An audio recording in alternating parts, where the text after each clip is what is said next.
писараке бо номи Одил дар мактаб бо баҳои хубу аъло мехонад. ба ҳамаи саволҳо хуб ҷавоб медиҳад. баъд аз дарс ба хона омада ба ғайр аз вазифаи хонагӣ боз дарсҳои иловагиашро тайёр мекунад. баъди дарсҳояшро тайёр кардан ҷувздони варзишиашро гирифта ба машқи таеквондо меравад. ҳуҷраи Одил пур аз ифтихорномаҳову медалҳо аст. падару модар бошад бо фарзанди худ бисёр мефахранд ки чунин писари аълохон босавод ва қаҳрамон доранд. онҳо ба хулосае омада дар рӯзи зодрӯзаш ба Одил як смартфон тӯҳфа карданд. зодрӯз муборак писарҷон. ана ин бошад тӯҳфаи идонаи ту. ташаккур. Одил смартфонро гирифта бисёр хурсанд мешавад. бале. аз байн рӯзҳо мегузарад. Одил бошад чашм аз смартфони худ намекунад.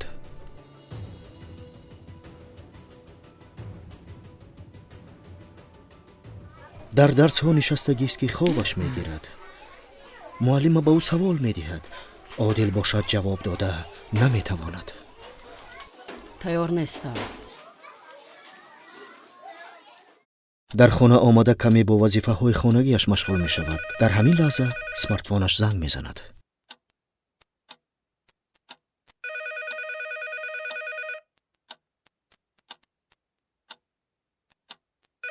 Одил гӯширо бардошта бо кадом як ҳамсинфаш суҳбат мекунаду вазифаи хонагиро фаромӯш мекунад. ҳатто ба машқи таеквондо низ намеравад.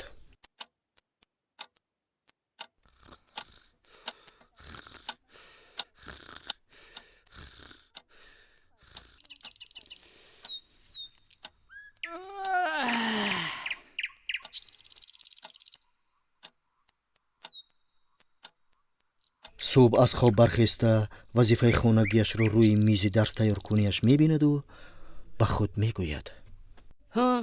як рӯз ба дарс наравам ҳеҷ гап намешудагист. одилҷон хез аз хобат вақти мактаб равият шуд писарҷон.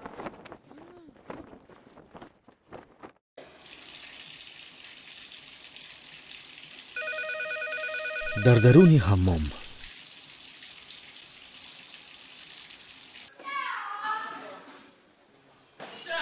дар зали машқ ҳангоми хӯрокхӯрӣ дар ҳавлии мактаб дар кӯча дар автобус хулоса дар ҳама ҷо чашм аз смартфони худ намекунад.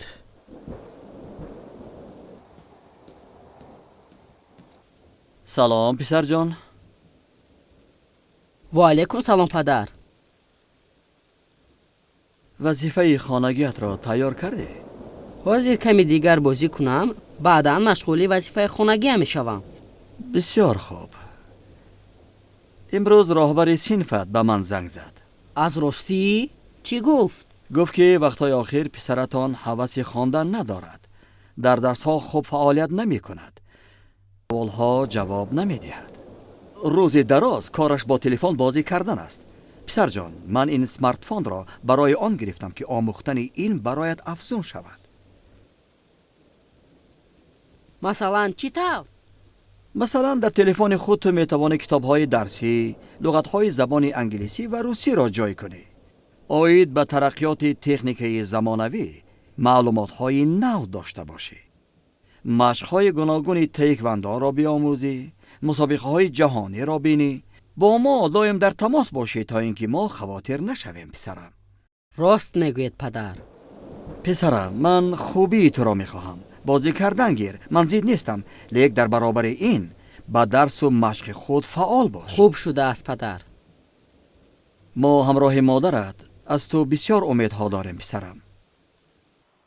ман ба шумо ваъда медиҳам ки аз имрӯз дарсҳои худро сари вақт иҷро кунам. офарин писарам. ана акнун аз пайи вазифаи хонагият шав.